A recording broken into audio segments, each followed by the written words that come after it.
welcome to the Master of Unlocking Game of the Year 2019 Gala. It was an extravaganza. Okay. It's a gala this year. We had to rename it. It's a gala. It's a gala. It's a black tie. Logan wears tux. Mm-hmm. Yeah, we're all in tuxedos. We all dressed up for this. It's a gala this year. We're gonna have some cocktails. Only from the waist up, though. That's correct. Yes. So I've got my Donald Duck pants on underneath. Right. Caleb's Winnie the Poohing it over there as well. Oh God! Don't look under this table right now. I looked, Logan. I looked. Oh God. Oh no.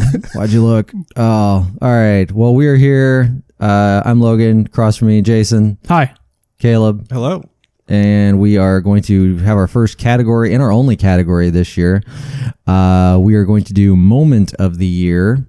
We thought about doing character, but we couldn't really think of any characters that were that great. So we said, you know what? Let's just stick to moment this year. We've got about, 20 some moments here? 21 moments that we're going to take a quick look at and decide what wins moment of the year for 2019. We are going to go in order of game title. So that's the way we're going to do it. First one up is A Plague Tale: Innocence. Caleb, you put this on the list. Why don't you walk us through this moment? Yeah, you played this also, right? I did, yeah. yes. I just thought that we should also say that this is going to be massive spoilers all over the place here. Spoilers everywhere. So if you don't want to hear anything, just, I don't know, stop it or go play everything that you wanted to play from 2019 and then come back and listen to us. Mm-hmm. In A Plague Tale: Innocence, you spend a big portion of the game avoiding rats and getting torches because the rats are afraid of fire. And then at some point, it's revealed that the younger brother that you've been traveling with this whole time can actually control the rats. And that's kind of that sets up the second half of the game. And I don't think that's going to win here. No. but I do think it was cool that it just kind of flipped the game on its head there. Yeah, because you just knew that he was sick and that you were trying to help him get better, but then it was like, well, that's why you're sick. Yeah, like you're not really sick. You're just that we're keeping it under wraps because the Rat King essentially is the one who kind of can control the world and the plague. Yeah. So yeah. It's not going to win, but it's there. It's one of the best 21 moments of the year. All right. Gone. Okay. Next one. This is also you. This is Art School. I showed you guys this, right? We did see the opening to you Art saw School. I don't want to play it because I don't want us to get like a copyright claim or anything on our Which video. I don't even care. I've actually got some plugged up here to go. Oh, okay. Some moments with music should in I it. just pull that up then? Sure. Go ahead if you want to pull that up. The opening to that, it's going to be barely playing in the background anyway, so. True. Give me 1 sec to find it. No problem. Yeah, so the Art School, the opening, the art style of Art School is like, it's a weird looking thing to begin with. Somebody described it as... Sure, yeah. Lots of pastels. Mm-hmm. Is this it? Yeah, here we go.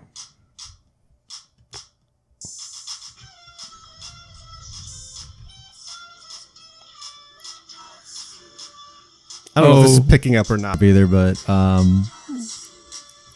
we should clarify Art School with SQOOL. SQ. I just was not expecting that at all. I don't really particularly like the game all that much, but that song made me smile. Yeah. Okay. Yeah, it was super dumb. Yeah. But yeah, probably not going to win this category either. But it was a funny moment, that's for sure. Okay, so the next one on the list. If that didn't show up on there, just search for it. And, I think I put this one on here. This is from Call of Duty Modern Warfare. I just wrote Young Farah. This was the area of the game where you are Farah, but you are a child, like 7, 8 years old, maybe. And you're in your house with your brother, and one of the terrorists comes in and basically just lights your dad up, and you've got to hide from him because he's trying to kill you and your brother. And so you've got to run around and try to hide from this large soldier guy and attempt to survive and or kill him at the same time. And it was, I don't know, it was just one of those, something you don't see in a Call of Duty game. Yeah, you're right in that. Dumb, to be honest. Okay, but that's fair. But yeah, if he means, but I thought it was a cool moment because it was something I haven't seen in a Call of Duty game before. Funny, that was a little fun moment. Okay, but it wasn't the moment of the year. Okay, yeah, I'm more. No, I shouldn't say dumb moment, but no, Caleb thought it was dumb. Oh, okay. I guess I should rephrase that. I thought the sentiment or like the scene itself was, but like crawling through those vents over and over again. I hid under the bed mostly, so I don't think I crawled through a lot of vents. There was a vent connecting every room, and they were like, I don't know if I have a really good perspective on how big Farrah is supposed to be at that time. So yeah, I'm trying to remember. Like, was she like 4? Her older brother is at least over 10, right? Probably, maybe right around 10. I'm good with it not making a final list, but yeah, that's fine. And then Jason, you a mission in Modern Warfare where it does a really nice job of stressing you out. You're kind of going up what is like the American equivalent of a townhouse. So it's a series of stairs. There's 4 of you. It's Price, 2 other guys, and you. And you're going from room to room, clearing people out because you're looking for someone who's got information on the wolf's location. And as you go through the room, there's a baby starts crying, people are scrambling around, and it does a really nice job of what normally in Call of Duty games is it is linear, right? But it's always like an open, like a very open, well, I'm not trying to, like an open gulch. Like everything is place to place. Even in Modern Warfare 2, where they brought the fight to America and DC, I'm talking Modern Warfare 2, not a coming right. I know. For Call of Duty 4 MW2, yeah. Right? They don't ever stick you in a tight place like this, and I think for the first time, combined with your ability to mount your gun on walls, it has a really good sense of tension, tightness, and it's not something I've played. I think I've played all the Call of Duty campaigns for the most part. Yeah, even including 2, 3. Yeah, I've played them all, and that's the first time I've felt like stress, really. Otherwise, it's fairly mindless. Well, there was even, you opened the door and there were innocent people right in there, and so you had to, and yeah, I accidentally shot one, and it was like, yeah, you can't do that. I was like, oh. And so it's really, it's interesting because you open up a door, no one's there, and you're like, okay, I need to figure out, does this room have a bathroom? Does it have a closet? A bedroom? Does it have a closet? So you go clearing floor to floor to floor, and I think it's just a really nice, I agree, a really nice moment that ends with you, because some of the civilians that you're not supposed to kill in the game will re-checkpoint you if you kill most of the females in that area, and then you get to the upstairs, and it's a woman pretending that she's a civilian and she's not. No, yeah, and you have to decide whether or not to shoot her. You don't shoot her. She blows the whole place up. You fail. If not, you put her down, and then you find the location of the wolf. I really just like the atmosphere of that one quite a bit. It's very tight, like I keep saying, and it's not something I've seen Call of Duty do before. So that's why it's on the list. I agree. I like that scene a lot. Should we star that one? Sure. Let's maybe highlight that one, and we'll just do that. And then this was a shorter section, but the next one from Call of Duty I put on there was deciding that you're in. You had the opportunity at one point whether you wanted to. This is not the wolf, but it's the wolf's like number 1. Yeah. Or is it the wolf? Help me remember. No, it's not the wolf. It's not the wolf. It's like his number 1 guy. The guy who shoots the child, right? Earlier on in the game. Like you're really supposed to have disdain for this guy. But he earlier on does do you guys remember that? Is it the embassy? It's the embassy. Where there's a child escaping the embassy and the kid runs out into the fog and this dude. Yeah. But I actually because I heard the gunshot and everyone's like, like you're supposed to be. And I was like, something happened back there. And I walked, I walk back and you don't have a frame of reference. Right. So I reloaded it. And they don't show the child go down. The child runs into the fog of war, right? And he shoots in that direction, and everyone presumes that. So that's where, for a game that takes a lot of risks, like they weren't willing to go that far, which I don't blame them. But this scene kind of goes places. But it is an adult. It is an adult, yeah. But so it's that guy, whatever his name is. They kidnap his son and his wife, and you bring the son in to essentially get him to give up information. And you have the choice whether you want to go in the room or not and hold a gun to his kid's head. To intimidate him into talking. And you actually are given that choice in the game whether you want to do that or not. I think that's cool too, because in previous Call of Duties when they've had their moments, it's been like a menu, or do you want to do this or not? Yes or no. And this was an actual gameplay moment that you could choose that. You could go in there or you could not go in there. So the Butcher. This guy's name is the Butcher. That's right, yeah.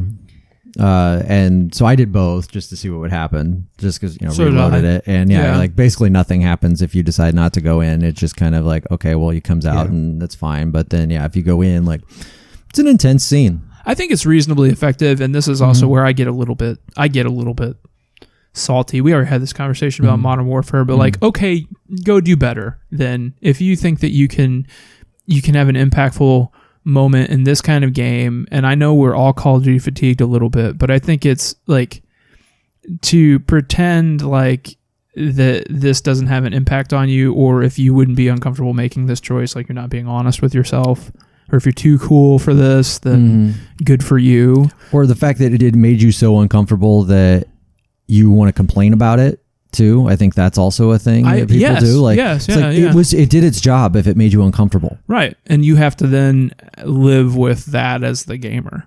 Right. And say what you will about the piece as a whole, whether they land or not. I think there's complete validity to this one. I liked it quite a bit. I did too. And I saw both of them, and then I can't remember what I did, but I don't think I executed him. Because frankly, I don't want to be that guy. Like I look at myself and I'm like, if I wouldn't, I'm obviously just playing a game, but that's not the choice I would make. Yeah, and I don't think I ended up executing him either. I think you said it. I think you said something important there. When a video game gets you to recognize something about yourself, then I think that's successful.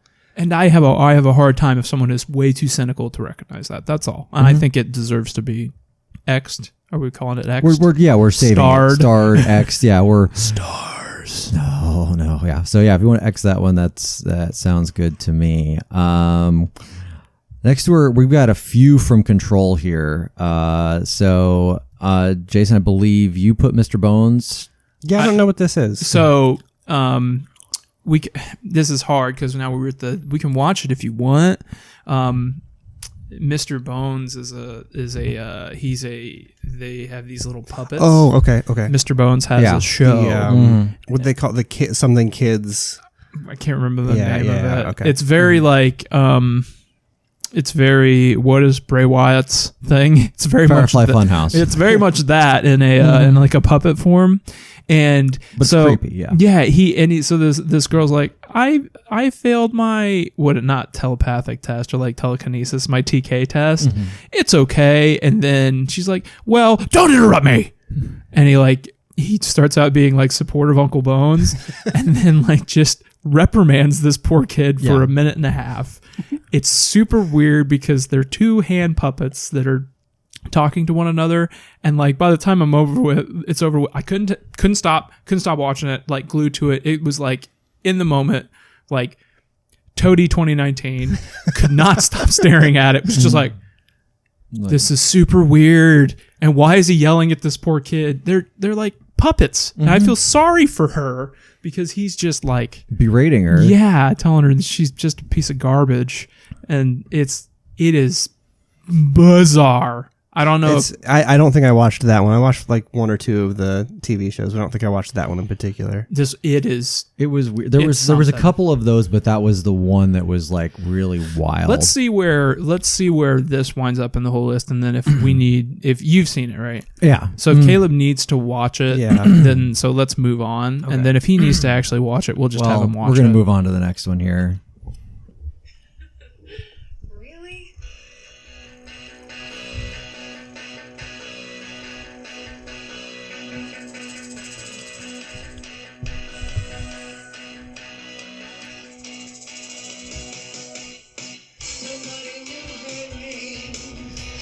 kind of need the visual on this one too. You remember Oh, this is another one of those moments. Okay. It's Darling, right?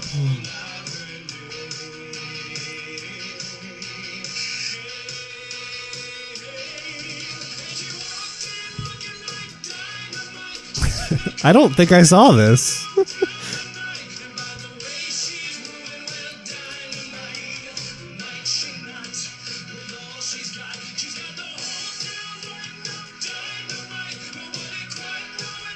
Okay, that's probably enough of.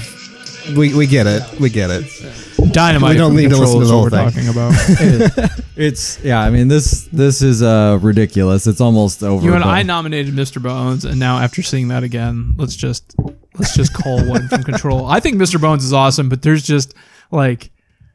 something pretty special about that. Yeah, it's pretty good. Dynamite was kind of just this like, what the hell is happening? When here? is that? What's the context for that? It's playing? right toward the end. So you know the room. Well, you have the rooms where you're constantly turning on the lights, right? Where you turn on the light and then you walk down the hallway. What the do they hotel. call that? The motel thing. It's the hotel. I don't remember. It's got a There's name. There's a name for that area. But yeah. It's one of the last ones you do. It's right at the end of the game, and you have to do it. It's not like this is an optional thing. That's why I'm really surprised you don't either. I don't remember that. Don't remember it. You can miss things in Control. There are things you could miss in Control. Yeah. But yeah, that one. Things from Trench, things from Casper. Like, you don't have to see all those things unless you're willing to kind of explore. But I thought that was like a thing. Like, I thought it was part of the main story beat. Maybe I'm wrong, but I thought it was. No. Yeah, you could miss that. You could miss that? Mm-hmm. Oh, yeah. Okay. Mm-hmm. Well, I'm sorry you missed that. It's amazing. It's pretty amazing. Another thing from Control that I included on here is the refrigerator. Yes. When people ask me about Control, I tell them about the refrigerator. Yeah. Like that. I don't know why the guy staring at the refrigerator stuck with me so much.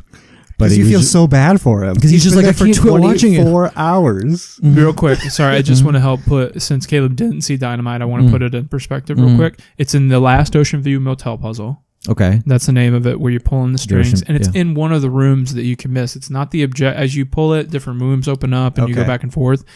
You could walk right by the door and not see it. But what it is it's like this old school projector pulled down, and that's how it starts, and then it zooms in on it. There's a projector and a little, like, what do you call that thing? And you walk in, and it's Darling, like, he's setting up the camera as you walk in. So he's, like, getting it all ready to go, and then you watch it, and it goes full screen. And okay.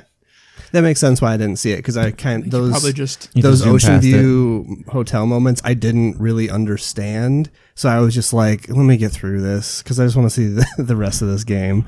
Okay, sorry. Now carry on. So the refrigerator. So that you walk into the Panopticon, and there's all these weird objects of whatever. I forget, objects of power. Objects of power, and for whatever reason, this guy has to stare at this refrigerator because it's going crazy.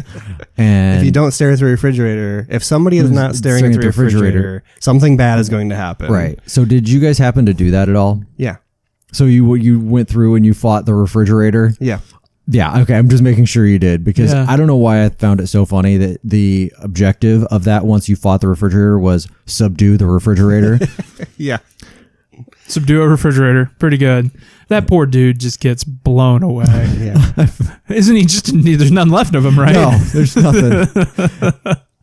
That was, I enjoyed that moment a lot. That's kind of a nice synopsis of Control in a weird way. Like, Jesse's all right, I know I've been doing a main quest for the last hour and a half, but I'm back. I'm here to help you, and you're dead. I've not helped at all. I've made it so much worse.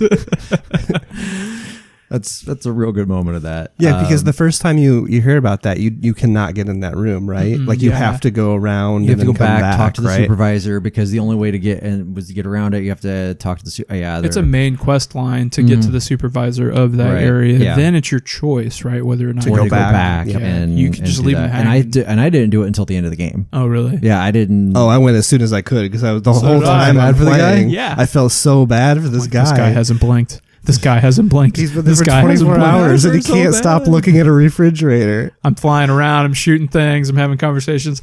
That guy hasn't blinked. That guy hasn't blinked. I got to get back to him. Oh man. And then the other part of Control, I'll play it here in the background, is the ashtray maze. Oh yeah. We should probably X this. I liked it a lot. I'm okay with that. You're okay with, but if you have, I mean, we've already got 2 really good moments from Control. Let's exit for now and then come back to it, because we will have to churn through. We're gonna have to have hard conversations about Control against other stuff too. Right. So. And man, that song is so good. Let's put this in context. A lot, oddly enough. Do you really? Yeah. Old Gods of Asgard. Playing through this game, I kept seeing online, like, everyone, just wait till you get to the ashtray maze. Just wait till you get to the ashtray maze. It's incredible. And I'm like, what could it possibly be? So I'm thinking, okay, ashtray maze, it's going to be some sort of puzzle or something. You get there the first time and nothing happens. You just walk around in a circle. That's where you have to come in there. And so if you had been consuming the internet a little bit at all, I went into that game blind. I had been, and I know you'd already talked about the ashtray maze at that point. And so I'm like, what? This is just, I'm going in a circle here. I can't figure this out. Why is this so great? And then I realized, I have to leave here. Yeah. I'm not supposed to be here. So it's a weird thing to like hear about this and then run into it and be like, am I missing something? And then you realize you just have to move on and come back. Right. But then when you do get back there, then you're like, okay, it's time for this puzzle or whatever. And it's not that at all. It's just a room to room. Yeah. Room to room. Just a gauntlet of guys. With that amazing, what is it, Swedish? Is it Finnish? Gods of Asgard? Old Gods of Asgard. Is that a band? It's a band. Okay, really? And this song doesn't exist on anything else except for this game. They made it especially for this game. Some sort of Northern European metal rock, whatever you want to call it, but it's an incredible song, and it makes the whole thing just completely gel. It's the first time in the game where I was like, you get into a rhythm with the combat in that area. Mm-hmm. Like you get, because you're pumped up, you're like, I'm gonna go destroy all these guys. That's true. Yeah, that song gets you pumped. Yeah. So man, that's solid stuff there. Okay, so looks like we've X'd a couple of things on Control. The next one on the list is Corpse Party, Hysteric Birthday. Corpse Party, Sweet Sachiko's Hysteric Birthday Bash. Oh, sorry, the full title of that game. Oh boy. Yeah. This one's it's not gonna, don't put an X here. Okay. But I just wanted to say what this game is. Logan will do what he wants. I'll do what I want.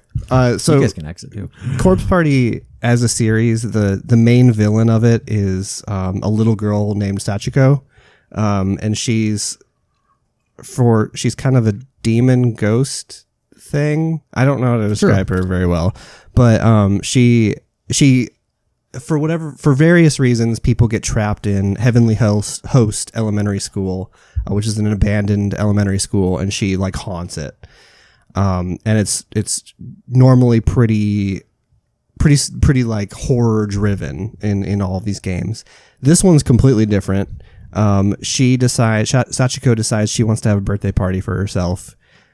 So she pauses time for 24 hours, knowing that once it's over, it'll just revert back to the previous state. Like you just rewind 24 hours. And she brings everybody from every Corpse Party game into the gym of the school. And she makes them do like weird, like horror Olympic type stuff. And that's the crux of the game. This moment is at the end of the game. She kind of starts getting attached to these people and realizing that like, oh, maybe I shouldn't be like torturing them and all this stuff. But then at the end, she realizes, oh yeah, but also time's going to revert in 24 hours and I'm not going to remember any of this. So like all of the Corpse Party franchise could have been avoided had she not made that decision. Had it gone forward from there, the rest of the series would be null and void because she was kind of, so I thought that was kind of cool. It's don't exit, but okay. I just wanted to throw that out there. Cool idea. It was just kind of a cool moment. I'm watching Satoshi and Naomi talk right now. Okay. I'm trying to find what you're talking about. I mean, it's going to be the game's a visual novel, so it's going to be a lot of text. So this is the ironic ending. I'm watching the true ending, so there's different endings. No, it's the same thing. It is the same one. Okay. I named it ironic. Ironic ending. Okay. Next game on the list. I feel like there could be other moments to this game. I just didn't. It would be all spoiler related, but Death Stranding. Yeah. You've got the tar belt on here. Are you talking about crossing the tar belt there at the end? I shouldn't say the end because it's towards probably like the 5 end. hours before the end or so, because there's 2 hours of movie at the end. God, there's just so many moments of this game. Like, but this they're all was in the the one that last stuck 2 out hours. the most to me. Was when there's this giant belt of tar that you have to cross, and over the radio you hear like, you have to get across that. I don't know how you're going to do it, but you got to get across that. And at this point I'm thinking like, what mechanically am I going to do to get across this tar? This is weird. Like, I don't know. And then realizing that, oh wait, like whenever you're spotted by the BTs, they like that you kind of get on a slide. They like try to push you off. So, and using tar. So if you just get detected by a BT, maybe you can just slide across the whole thing, and that's the actual solution. Yeah. Which I thought was really cool. It's a cool way to like merge the actual gameplay with like the thing you're trying not to do the entire game is get caught by a BT, and then this the only part way to you have move to. is get caught by a BT. Yep. So does that happen before you walk across the tar? Yeah, so if you try to just walk over there, you can't. It's just like the ocean of tar. It just won't let you go that far. Or maybe it will, but you just drown in it. But if you're detected by a BT first, it lets you slide across it. Oh, I didn't do that. You had to have. There had to be. I don't think there's another way around it. Like, I repatriated and then walked across. Was there like buildings and stuff up? Yeah. Okay. Yeah. So if you do the sliding part, then eventually those buildings came up. So you probably just respawned after that. But yeah, I guess that's one way to do it. Is I didn't repatriate. I didn't go grab by BT. I just repatriated and then I walked on top of the tar with all the buildings and stuff. Yeah. Like that was. But yeah, what I had I did the same thing where I got the BT and then slid into the area with all of the buildings. Yeah. Like it like popped me into that area. It did, okay. And then it was like, okay, you can. And I don't think I really fought the BT. I think I just hopped all the stuff and got over to the other side. Yeah. Okay. But yeah, that I don't know if you guys have any other moments from that game, but to include like. It's not it's nothing that would probably win, but I laughed pretty hard when one of the options came up for delivering a pizza. Oh yeah. Like it was just like pizza. Like what? And then if you put it on your back sideways, then it just gets destroyed instantly. It's like, oh, okay. Well, I guess I see what this is going for now. Like, yeah, that was real dumb. But yeah, I mean or chugging monsters, maybe. Yeah, chugging Monster energy drinks. It's so hard because there's just like it's just Kojima ass Kojima. Yeah. It's just one thing after another after another after another. And I think as a whole it made more of an impact on me than there wasn't a moment. One individual thing. Maybe when like the origin of Sam is revealed. Yeah. His relationship to Mads Mikkelsen's character. What was his name? Carl? Or can't remember. It was something very normal. Like it was like I don't remember. He's presented as combat veteran is the first time he's presented. Mm-hmm. But all of that stuff, like maybe actually I thought I had one. I do have a moment that's not here. But yeah, like the first time I saw the Monster energy drink was pretty high up there too. I'm in our Discord. I have a moment that didn't make it on here. Oh, wait, we do? Mm-hmm. Oh, and it's also from Death Stranding. Cliff. Best moment. Let's see. Oh, come on, wake up. Yeah. So when you, yes, this did make an impact on me. At the end, when you decide that you're either going to put BB in the incinerator or not. Oh, that was kind of a big deal for me. Only because good or bad, like BB is with you the entire time. And whether or not you enjoy Death Stranding or you hate Death Stranding, BB is with you the entire time. BB's your wingman. Small moment where BB's not with you. Yeah, you're right. BB then turns to Lou. because Sam becomes attached to him. So now he's Lou. He's Lou, yeah. So all of a sudden, he's just Lou now. now you named her BB? Yeah, you named your BB. Who then becomes Eloise? Correct. Is that her name? So yeah, he's got the choice, right, whether or not to break out BB or to incinerate BB, and he's about to he even after all the attachment, he's about to listen to Guillermo del Toro's character, not Hartman, Dead Man. Dead Man. Thank you. Mm-hmm. He's about to listen to Dead Man. Because Dead Man's like, this isn't gonna work. Like, this isn't gonna work. And then he starts going down the incinerator and grabs BB and breaks Eloise out. Mm. And for a while there, I honestly, like, thinking of Kojima, I should have known like BB's gonna make it, but I at the moment was like, this is crazy enough. They're just going to crater him. This is odd enough. Like, BB may not make it. And that is why I put it on the list. Because for a moment, I was like, guys, is he going to make it? Like, and I very genuinely did not know. After the whole time thinking, like, he's going to break her out, whatever, it's going to be fine. And then in that moment, I was like, very genuinely, like, I can be fairly cynical, and I was impacted by it quite a bit. I'm glad that he made it, and I think it ties together at the end where they're sleeping together and Eloise's hand hits Sam. Mm-hmm. So I think it's probably that moment, and then at the end where you realize, oh, Lou's his daughter more or less, and it kind of could start the whole thing over again with Sam's relationship, but that's right. Amelie or Amelie or whatever. Amelie and Emily. So that was the one moment for me that I thought was worth mentioning. It doesn't have to stay if it didn't make the same impact on you guys. I don't know if either of those really need to stay. Like you said, I think Death Stranding is a collection of them. Yeah. There's not really one. I would say the whole thing is its own thing. The advertisement for Norman Reedus's TV show. Oh man, right. The first time you take a poop and that TV show thing comes on. Oh man, that's solid. So yeah, I think I'm in agreement though that there is a Death Stranding itself is.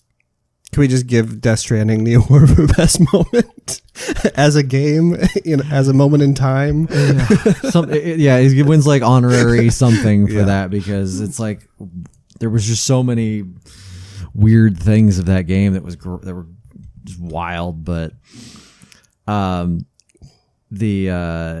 I didn't think about pulling this up. We should probably pull this up real quick. Let's skip the next one and go to I want to pull up a clip of this, of the next thing. But let's just try and stay quiet from Gears 5. Yeah, you guys, I'm surprised you guys either missed this or haven't seen it yet. I thought it was towards the beginning, but it could be wrong. And it's just kind of funny to me when you walk into it and Mark or who says it? I don't even remember who says it, but somebody is like, let's just get through here and let's just try to be quiet. and you immediately, all the enemies in the world start flooding in there because everything's, making carnival music. I have another moment from Gears 5 because you mentioned funny, where Marcus tells Foss to shut the fuck up. So you guys all could be like, funny. Gears is funny. For a game that's like super serious about itself, to have some funny moments in there to break it up is kind of nice. Yeah. Shouldn't we have someone with military authority to launch this? Foz. It's Foz, right? Yeah. Shut the fuck up, Foz.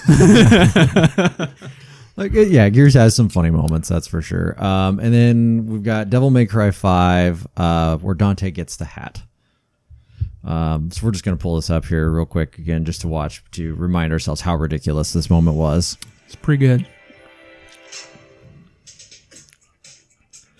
Dante gets a cowboy hat and then begins doing very odd dance moves, like disco moves. Yeah. Well, he's aping Michael Jackson, I guess. Right? That's what he's doing. Right. But what about the cowboy hat that makes him? It's whatever, not post-Thriller era. It's a Moonwalker Michael Jackson. Yeah. But it's not the Moonwalker hat, is it? I don't know. I mean, it could be I think it's a nod to that. Okay, yeah. Maybe it's just not the exact hat, but man, when that happened, my jaw just dropped for a while. And talk about a game that could be really like Devil May Cry 5. This one less so. Yeah, the early Devil May Cries were much more serious about themselves. I think maybe it's the almost past to that moment. It could be like the last third of that game kind of understands itself a little bit better than the first half. Yeah, and maybe it's the characters because Nero is way too serious. Nero's kind of just. And then V was kind of serious. V's also like V is dark just, and brooding. He's kind of he's fun to play, but he's also from a character I love perspective playing the as worst. V, and I hated playing as Nero. I think the two of them, until Dante was reintroduced, you're like, oh yeah, this is, of course, all of this is just very stupid. But Nero and V are just so serious, and that's a nice moment. I like that a lot. Yeah, I like that one a lot too. Yeah, I think we can keep that. We can keep that X'd for now. Okay, it's getting like you put a ton of X's there. There's a lot of X's there. Okay, and then Caleb, Hypnospace Outlaw. Okay, this one is not gonna be. This is not. I wish that we had a category of best story as opposed to best moment, because this one there's not like an individual moment that's so great, but like the story of Hypnospace is really cool. So basically what it is, in this world, there are virtual reality headsets that you can wear, and you interact with them while you sleep. So as you're sleeping, you're interacting with the Hypnospace, which is kind of a 90s style internet. So think like GeoCities or Angel Fire or whatever. And basically what happens is you're hired as an enforcer. So you're looking for like copyright infringement and stuff like that. And that's the main portion of the gameplay. So you're looking for terms of service violations. You eventually stumble on this guy that is a hacker, and he just broke up with his girlfriend. So he's lashing out. He's trying to get his girlfriend back by impressing her with a hacking thing. And there's also like this other hacking group that's like way higher tier than him that he's trying to impress and get in with them. So he creates this hack, and he says he's going to release it. He keeps threatening to do it, first 2000, and a new version of the Hypno come out, and he releases his hack on the same day, and it totally glitches out, and everything goes out. That's kind of like your crashes. The game picks up then years and years later, that this crash caused hundreds of people to get physically injured, and actually 5 people died because of the crash of the Hypno S, because they were sleeping. The thing crashed. Then at the end of the game, you find out that it had been sent to prison because it was manslaughter of 5 people. Okay. But the hack didn't, and they knew that it was going to cause problems, and they did it anyway. So Hypno S 2000. Yeah. Okay. So I really like the conceit of that game, the story of that game. They could have easily just made it like, oh yeah, you're tracking down copyright infringement for 6 or 7 hours, and that would have been fun. But for them to put an extra layer on top of it and actually like consider a story, it was really cool. And like I said, it's not going to win moment of the year because there's not really an individual moment it's there. Like a whole, but that's the whole. I thought the story was really cool, and I wanted to recognize that. Okay. I'm looking at this a little bit. This is something else. Hypnospace, well, not just what he's talking about, and it's even more layered than you could put into one moment. Right. I don't want to spend an hour and a half on this one, but there's a lot going on there. Yeah, it's worth mentioning for sure. Okay. Next one down is Jedi Fallen Order. I guess we wrote this as Jedi and not Star Wars, whatever. But it's fine. It doesn't matter. So we have getting a lift. There's a couple moments where we got a lift. I'm trying to remember which is this. Did you put this on there? No, because I didn't. I didn't either. Did I? Okay, well, hold on. Let me look at who wrote this. Maybe I did. Nope. Caleb, you wrote this. Jedi Fallen Order. Getting a lift. Getting a lift. Are you talking about when you rode one of the flying creatures? Yeah, that's what it is. Okay. The big It wasn't that great of a moment then, right? The big white. I kind of already forgot about it. You're not talking about. So you're talking about the there's flying guy. Right. It's the friendly one. The friendly one, because the music got all serene and you go. But apparently, I already forgot about it. So we can. Yeah, I think it's good that way. But it doesn't matter because the next one's. At the very end of the game, where you defeat the certain rather large black caped character comes in. To be fair. Lord Vader until but like literally the beginning of that scene where he turns on his lightsaber is in the commercial. Forgotten. I was like, because you're kind of into this moment and you're working with the seventh. Vader is at his most dangerous, but you're just kind of like you're about him at all either. You just kind of aware. You just know the Empire is bad, and then he shows up like you're a Jedi. And you're pretty much the most powerful character throughout this whole story. Vader's you get power, your ass kicked by this guy. And it's pretty. I'm just not the biggest Star Wars guy. Me neither. To be honest, I'll watch the movies, but there he was. In the entire Star Wars series, where I've been like legitimately like, it's the first time that I've actually been kind of like, whoa, this is actually. It's always, the Jedi, and he's, I'm gonna go beat the bad guy, light and whatever, dark and everything. This Darth takes Vader it to another level. Like, is kind of crazy powerful, and like you said, like I beat the big bad, and then this guy shows up, and you're like, I'm not even close. Yeah, does a really good job. I think that like the original trilogy, that stuff is dated now, and like. It doesn't really give you what Vader really could have done. Like he's levitating the whole time. He's throwing walls down. He's controlling like the water. Ocean. Yeah. What is the equivalent? So that's I'm with you guys. I was surprised how I just figured he wasn't going to be in the game at all. Like I didn't even think about it. And it does lead into remember her name, and I also can't remember the Cal. Ninth sister. Yeah, and I can't remember Cal's mentor in this.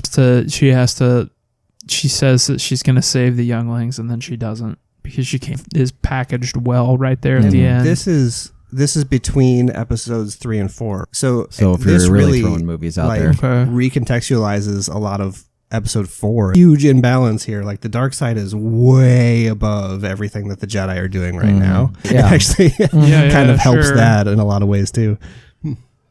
I think this needs an X. Okay. Sounds good. All right. Okay. These next two are mine. Go ahead. Jason and I are going to take a break. Okay. And, from Kingdom Hearts 3, the first one, there's a moment where you are getting attacked by a giant tornado of Heartless. For lack of a better term, I don't know whether they'll... When in the game is this? Towards the end. Okay. Like in the final gauntlet of fights? It's like the final gauntlet. In the desert area? Yeah, the Keyblade Graveyard. So there's right before you go... So this is right before you go to the world where it's like heaven. So like it's looking bad. Like everybody's getting their ass kicked by this giant tornado of heartless people. At his last ditch effort, conjures up this meteor spell, which is from Final Fantasy. I did write Meteo on here. Yeah, you did. I did write Meteo, and that was Caleb's fun. And knowing how that Meteo spell works in a lot of Final Fantasy, the person who cast it dies. Donald Duck dies. They fucking killed Donald Duck in a video. In reality, that's what they did. They killed Donald Duck, and that's bastards. Like, you killed Donald. You went that far. I mean, we all knew it was going to come back, but it was like that to ever go down. Yeah. Like that to me was a pretty big moment. I think the Donald one's better, but you actually like the whole Keyblade group, so that includes. Even Kyrie finally gets to fight, and so you finally get to see all these Keyblade masters do everything all at once, and I thought that was a prime. But I thought that was a pretty cool moment where you actually got to see everybody else do some... So I thought that was a cool moment, and with the DLC, you actually are going to get to play as all of them now, which is you're going to get to play as a lot of the different Keyblade masters because Sora's gone. That I had unlimited time to go back and just play through all of those. Kingdom Hearts? Yeah, because I feel like you're right. That could be a really cool moment had Oh, of like why? Yeah, of why they're there. Yeah, and who we're fighting and who individually all these. Who plays all the games? Yeah, it was a cool moment to get everybody together. Yeah, that piece of fan service is important for sure. So, just because this is a group award, it's a group award. Yeah, I don't know. I know. Yeah, and obviously those. I looked at you, but Jason, Mortal Kombat. Every character has multiple brutalities. I don't know if there's anything in particular. It's just when we put this list together. I've been thinking about this a lot. There's a couple of control I really liked personally, but for me this year, the most rewarding thing I did this year, and that includes a Sekiro boss, because each brutality has in-match requirements. And so when you're some of them are like don't block, or some of them are use this particular move successfully so many times, and when you hit those requirements in a competitive setting, and it's not necessarily like when you do one and you overpower an opponent, it isn't as rewarding, but when it's in a very evenly matched fight and you're playing someone that is about your same skill level, and it ends with a brutality suddenly that you forget is even possible, it's like throw the controller celebration kind of thing.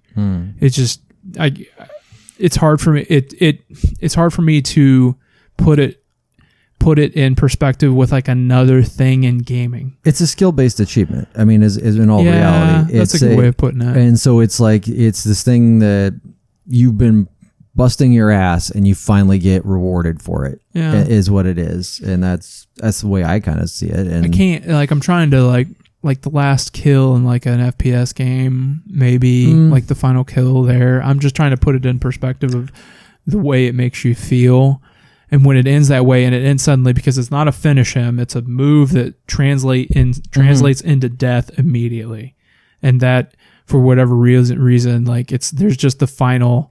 Brutalities are hard in that game. That is for sure. Brutalities are not easy to do in that game. It's not like you said, it's not a finish him. It's you've got to do some combination of weird stuff. And then it happens suddenly, and it's so demoralizing when it happens to you, and it's so like invigorating when you do it to someone else in a competitive setting. So with all those caveats, it's I realize it's not this group award, but for me, like the pinnacle moment for me this year is finishing a match online against someone with a brutality. And close behind that is a quitality. That feels pretty good too. Wait, what's that? It's when someone disconnects. Oh, okay. It's the background on my Xbox right now. It's like quitality. So like somebody's so pissed that they're getting their ass beat that they just quit. A giant boulder comes up and impales them, and it says quitality. Like if you're murdering someone hard enough, it'll just be like, it'll choke for a second, and it'll say quitality, and it'll just impale them, impale their character. Yeah. So it feels pretty good. How I know you've played hundreds and hundreds of matches of this. Yes. How often are we talking about for a brutality? 10% for me, maybe. That's pretty high. I thought you'd be like one. No, it's not. This isn't something that happens every other match. This is something relatively also, rare. As you progress and unlock, Scorpion has 9 of these things. Oh, okay. Oh, I thought everybody only had 2. So they keep rolling them out. Oh, and they attach them to basic moves, and that's what's so amazing about them is that these are moves that they've turned into brutalities. Like there's one. In Scorpion's primary augmentation is called Reborn, and in that you can do a jump, and it's like a jump throw is the special ability with that. What are they called? Variants. Thank you. First variant. So if you jump in the air and someone's trying to kick you, this grab will trump whatever they're doing and throw them down, and you slice you stab them in the ground. So you pull them in the air, you throw them on their stomach, and he impales them with the sword, and then he jumps off of them. But the brutality they just released for that is if it happens at the end of the match and you meet the requirements, you grab him, you throw him down, you stab him in the back, and he takes the sword and he samurais their head off. And it happens just like that. And the first time you do one, it's just like, whoa, what did I just do? I didn't even know I could do that. It's awesome. And coming from a person like I didn't know they were updating brutalities. I didn't know how. I mean, I haven't played that game since summer, probably like August, maybe.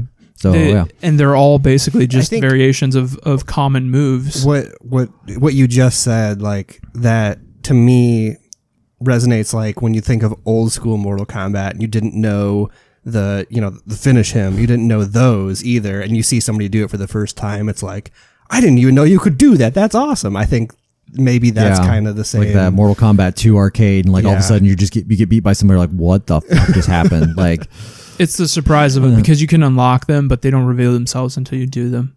And it is when they happen, it's just that's pretty cool though. Yeah, it feels good. We don't exit. It's just for me the moment of the year. And same for the next one, actually, for me. The Guardian Ape. Yeah, because this is, and you ran into this with the butterfly, Lady Butterfly. I think it's Lady. I don't remember now. Lady Butterfly is the name of the boss that I stopped at. The bosses in Sekiro have health bars that are represented by dots. So if there's 2 dots, you know that once you get through the first health bar, another one's going to come back up. That's like a lot of Final Fantasy games or in Kingdom Hearts is like that. They have little bars. You go into this ape fight. It's this giant ape who's just absolutely terrifying, and he has a big sword through his head, through his neck. Is he a big white ape? Yeah. Okay. And you struggle and struggle and struggle. He's a tough boss, and you finally get him. You did it. Yeah. And he's laying on the ground. Actually, what happens at the end out of his neck, grabs the handle and just spins, so his head gets completely cleaved off. He's laying on the ground, his head completely detached, and you're like, okay. And then all of a sudden, another dot comes up, and he gets up. He goes, you, and I was just like, you gotta be kidding me right now. I was not expecting that. They do it a couple of times, like the butterfly fight. Of the one red dot versus there's another phase to it, type of thing, and that can be demoralizing, but it can also. So I'm watching it right now. So I just watched the decapitation, and so they give you what a troll job. Yeah. And there he goes. He picks up his head and he grabs a giant sword. Bar at least right after that. Right? Yeah, it's just one, but he's really tough after that because he has a giant sword. So it ties into the story. The whole story is about immortality, and he's immortal. And you have to go get later in the game. Later in the game. Okay, so you have to go get the mortal blade that time. But he's also the third time when you go back to him, he's got an ape buddy. So you got to do 2 of them at the same time, which is also sure. I mean, why wouldn't you have a ape right? buddy? Grape ape. And, This fucking game. But that's my moment of the year. But just like Jason, like I mean, this is not going to make our collective list. Yeah, so. I think we have we all have our individual winners, right? Yeah. But I think our game of the year is probably going to be a lot like that too. Yeah, it's going to be interesting. Sure. It's going to be interesting this year, that's for sure. So next thing on the list is the ending of Untitled Goose Game. Tell me about this. Did you see it? I wanted to. I didn't. I played Luigi's Mansion instead. Okay, I mean it's not anything. It's a massive callback to the very beginning of the game, which you don't even think about. Oh, I know about this. Sorry, you told me about this. Sorry, you did tell me about this. So the beginning of the game, you start off and you walk by this, like, there's a small ravine that you just kind of walk past. You don't even think anything of it. There's some shiny goldish colored stuff in the bottom of it, but you don't even think about it. You just walk on past it. You go to your 4 areas. You do your stuff within the 4 areas. You cross off all your stuff, and then you grab this bell from this tiny church thing. It was like a model town. It was like a model town, and you grab this church bell, and you're running back through all the areas that you just went through, just clanging your bell everywhere, and everybody's coming after you because you got this bell. And you go back home, and there's that little ravine, and you drop the bell into the ravine and that's full of other bells. They're all other bells. And Caleb the whole reason that you just did all this chaos to these poor townspeople was because you wanted to add one more bell to your collection. Does that need to stay? Does it need to stay? I think so. It's pretty good. Okay. All right. That's fine. It's the most I've laughed in a game this year for sure. That was that made me laugh pretty hard because I was just like, what? and the game's over now. That was it. Especially because like you got games, you got Sekiro, you got Death Stranding, you got Mortal Kombat. These games that are like the world's gonna end unless we fix it. These high stakes things, just high violence everywhere. It's Star Wars, like every game is like that. And then this game is, yeah, I wanted this bell. Yeah, it's true. Good point. Put an X on it. Put an X on it. Okay. And then the other one, because Caleb, you didn't. This is the only game I didn't play on this list, so I don't know. So I'm going to show you this real quick because it's a quick moment. So this is the very beginning of the game. That is actually pretty funny. Okay. So you are BJ Blazkowicz's kids. Okay. And you are going out to save BJ. And this is the first time you've ever like been involved in like any type of like conflict. This. So, okay, we just got a head blasted off, and then she throws up. Okay.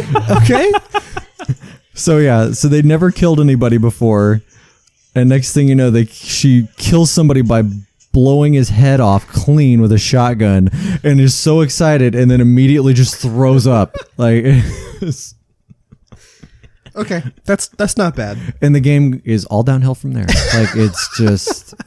We'll talk about that later. Yeah. But yeah. So that okay. we thought it was going to set the tone for the game. That's for sure. It was. So let's sort this sheet by X's. We got a lot of X's here. We do have a lot of X's here. So let's see. So we are down to Call of Duty Clean House, Call of Duty Deciding I'm In, Control Dynamite, Control Refrigerator, Control the Ashtray Maze, Getting the Hat in Devil May Cry 5, the cameo in Jedi Fallen Order, and the ending of Untitled Goose Game. So that's... Do we start with the games that have multiples? Yeah, we should start with that. Yeah, that sounds good. I'm indifferent on the Call of Duty ones. Both of those moments hit you guys way harder than they hit me, so I'll let you guys hash that one out. I like I'm In better. I don't know if either of them make it. So I don't know if they do either. If they're going to win, because are we going to have a runner up? I mean, we'll have runners up, I guess. Yeah, well, we normally do two runners up. Two runner up. Mm-hmm. And there's no thing saying that. I don't think there's any room for these. You tell me. I hate to get to the end game of it, but are they even runner up worthy? The only one I would think is a potential runner up is Deciding I'm In. And I see, but I don't. You think I it's like the other way Clean around? House more, so I don't to know. Me, it was like a whole mission. Like I don't know if a mission's a moment. I don't know. Maybe it is.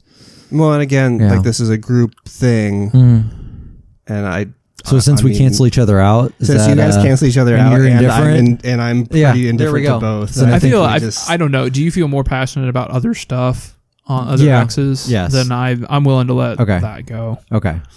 Clean House rules. This one I think is going to be difficult because I think we're all going to pick a different one. Okay. For Control. We got Dynamite, Refrigerator, and Ashtray. You guys pick this. I don't care. Really? I thought I was a bigger fan of Mr. Bones than all of these. Oh, really? But okay. I understand that stuff has to go. So I'd pick Ashtray Maze. You pick Ashtray Maze. I would go Ashtray Maze and Refrigerator. So we could just cut Dynamite for sure. I like Dynamite a lot, but since you didn't see it live, I feel like that kind of hurts it. Yeah, that's and fair. Also like I'm a bigger fan of you. Like you tend to be a big fan of like the goofy stuff. Like like most of your nominees have been like the goofier side, and I guess for me it's more of like, hey man, they killed Donald fucking Duck. They did. All right, they killed Donald Duck. But you know what? Goofy was in that game. Yep. So yeah, let's take Dynamite off for sure. Okay. I hate taking it off, but I feel like I think there's a better, goofier moment on this list already with the Devil May Cry thing. Yeah, I don't know. Devil May Cry is pretty good, and I don't think that we could put two like super goofy moments on one list. I don't feel like that's fair to the year. It could be though. Maybe it was just a goof year. Yeah, that's true. Like that's true. This year has been. Yeah, why? Why? I don't know. Okay. I just feel bad about that. Like the best parts of games this year have been the parts where we've been like, "This is absurd, real dumb." Yeah. But like, it's at the same time, like, if there's the moment of the year should invoke a reaction. Now, whether that reaction is something visceral, or I said that wrong, visceral, or whether it's something humorous, I think is. Okay, I'm going to go back to a movie called Monsters, Inc. Okay. Okay. What you need to fill the meter with screams or you laughter. have to fill the meter with screams. Yeah. They made it fill with screams, but they found out that later on that laughter actually filled up energy more. So maybe funny. Is this like it takes more energy to frown than smile? Is that what I'm hearing right now? So that's all I'm saying, I guess, is like, it is okay for the moment of the year to be goofy, like to be funny. Yeah. Like, I guess it's okay. Yeah. It's okay. There's nothing wrong with it. But like, yeah. I don't know. That's all. That was. I'm not saying we can't have any on the list. I would feel bad if we had more than one on the list. But at this, really, I was. All right, do you guys want to pick one from Control, and then, or do you guys feel strongly about Jedi going or Goose Game going and keeping Control? I feel like Jedi could probably go. Ooh, really? I think that one needs to stay. It's pretty good. Yeah, it's good, but I don't think it hit me any more than the others did. I guess that was all. It hit me real hard because I'm like I said, it's the first time I've realized the power of. I was more of just like, oh shit, like, like I don't know, yeah. Because you spend, like Jason said, you spend the whole game getting more powerful, and then you realize that you're just like a fraction. Like you're a speck in the wind here. I'm no Skywalker, apparently. Right. No. So we have a top 5. There's only one of these I really care about. Which really? Devil May Cry. That's like your one that you're. I just didn't like that. It hits like for whatever if it lands with you, if it done, it comes like a ton of bricks out of nowhere. Just it does absurd. And whether you laughed at it or whether you thought it was stupid, like you said, it stuck with a reaction. Yeah. Yep. You react either way, like that was uncalled for or that was the best thing ever. Either way. So let's think about this. There were things this year that we were like, there were moments where I felt like we were like, wait till you see this. And that was one of them. And the other one, I believe, let's see, what was the other one? It was like... Was that Ashtray Maze? Ashtray Maze, I think, was one of them. And the end of Goose Game. Like that we were, when we were talking to each other, it was like, you wait till you see this. Okay. Should that be our final 3 then? That was my only thing of... I'm okay with that. Yeah. I don't have the support for the Jedi Fallen Order, but... I'll give you Jedi Fallen Order over Goose Game. Yeah, both of those are real good. And we played those other 3 games, and I didn't finish Goose Game. So how important is Goose Game to you guys? It's so hard to compare these two because it's like a feeling of dread versus a feeling of like just hilarity. Was that a word? Hilarity is a word. Yeah. So cape up for that Goose Game right now.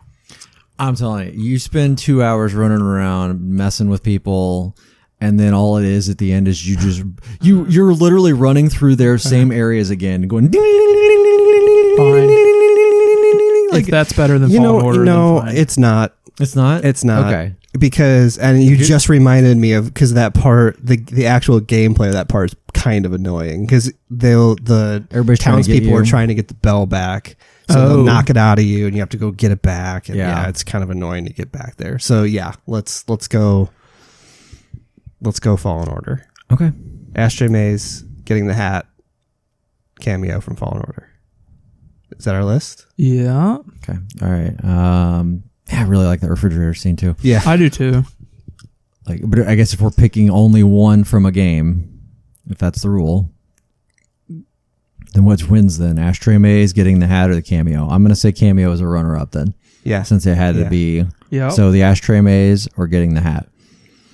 Ashtray Maze. You go. I know what your answer is. Well, yeah.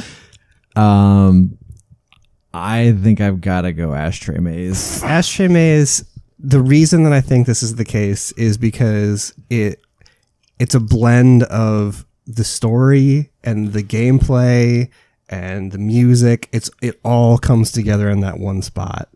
In the getting the hat, it's a cutscene. You're not playing the best cutscene of the year. Maybe it might be. That's not the category though. Right. Fine. I will. All right. Yeah. All right. I do like that scene a lot. It was, but it might be just my. It's not even my favorite part of Control. All right, that's fine. It's not my favorite part of Control either. But I think it's a group award, and I do like it. I like that moment too. It's my favorite part of Control, so at least one of us wins then. Congratulations. At least we didn't pick a middle ground. It's pretty good.